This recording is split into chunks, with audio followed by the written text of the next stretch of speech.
25শে বৈশাখের সকালেই ব্রিগেডে বিজেপি সরকারের শপথ গ্রহণ, তার জন্য প্রস্তুতি চলছে জোর কদমে। শনিবার সকাল 11টা নাগাদ ব্রিগেডে নতুন বিজেপি সরকারের শপথ গ্রহণ অনুষ্ঠান রয়েছে, আর সেই অনুষ্ঠানে থাকবেন প্রধানমন্ত্রী নরেন্দ্র মোদী, কেন্দ্রীয় স্বরাষ্ট্রমন্ত্রী অমিত শাহ।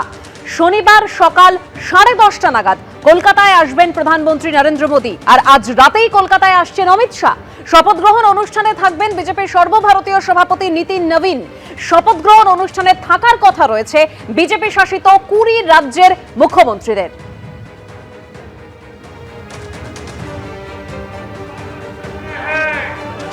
বিপুল জনাদেশ নিয়ে বিধানসভায় সংখ্যাগরিষ্ঠতা পেয়েছে বিজেপি, আর এবার নতুন মন্ত্রিসভার শপথ গ্রহণের পালা।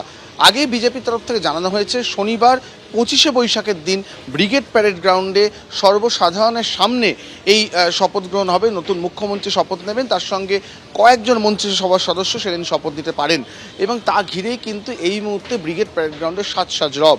তার কারণ এই যাবৎকালে ব্রিগেডে যত সভা হয়েছে সবচেয়ে বেশি ভিআইপি কিন্তু এখানে উপস্থিত থাকতে পারেন। তার কারণ প্রধানমন্ত্রী নরেন্দ্র মোদী, যিনি ভোটের আগেই প্রচারের সময় জানিয়েছিলেন যে তিনি শপথে আসবেন, তিনি যেমন আসছেন, সঙ্গে স্বরাষ্ট্রমন্ত্রী অমিত শাহ আসছেন, বিজেপির সর্বভারতীয় সভাপতি থেকে শুরু করে রাজস্থান, বিহার, উত্তরপ্রদেশ, অসম সহ বেশ কয়েকটি বিজেপি শাসিত রাজ্যের মুখ্যমন্ত্রীরাও থাকবেন। ফলে নিরাপত্তার পুরো নজরটাই কিন্তু থাকবে মূল মঞ্চের দিকে।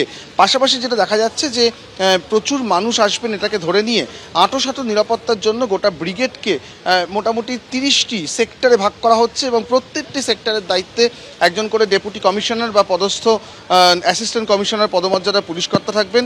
তাদের অধীনে সেখানে থাকবেন একাধিক inspector, sub inspector, additional sub inspector. প্রয়োজনে কেন্দ্রীয় বাহিনীর জওয়ানদেরও মোতায়েন করা হতে পারে। পুরো ব্রিগেডের নিরাপত্তার দায়িত্বে থাকছেন অতিরিক্ত পুলিশ কমিশনার, যুগ্ম পুলিশ কমিশনার পদমর্যাদার পুলিশকর্তারা। সার্বিকভাবে প্রস্তুতি এই মুহূর্তে চলছে।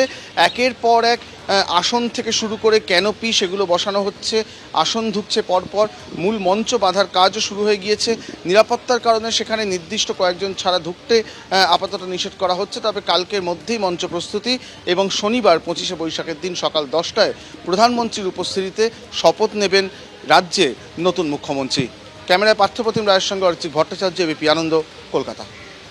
আমাদের এখানে পার্টির তরফ থেকে যেটুকু দেখার সেটুকুই দেখতে এলাম। ব্যবস্থা মোটামুটি আশা করি ভালোই হবে। পশ্চিমবঙ্গে প্রথম বাঙালির সরকার, জনতার সরকার, পশ্চিমবঙ্গবাসীর সরকার।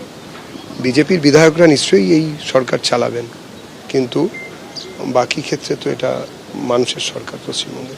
মাটি হেলিপ্যাড হচ্ছে, সেক্ষেত্রে কি সরাসরি এখানে প্রধানমন্ত্রী ব্যবস্থা হচ্ছে, যদি বৃষ্টি না হয় বা অন্য কিছু যদি হয় তাহলে সরাসরি এখানে বৃষ্টির সম্ভাবনা আছে, এটা তো একটা চিন্তা থাকে। দেখা যাক কি হয়, এনারা কি ব্যবস্থা নিচ্ছেন। স্টেটের যারা এর মধ্যে রয়েছেন তারাও এসেছেন, একটু পরে আরও লোকজন আসবেন, ওনাদের সঙ্গে একসঙ্গে বসে ঠিক করা হবে।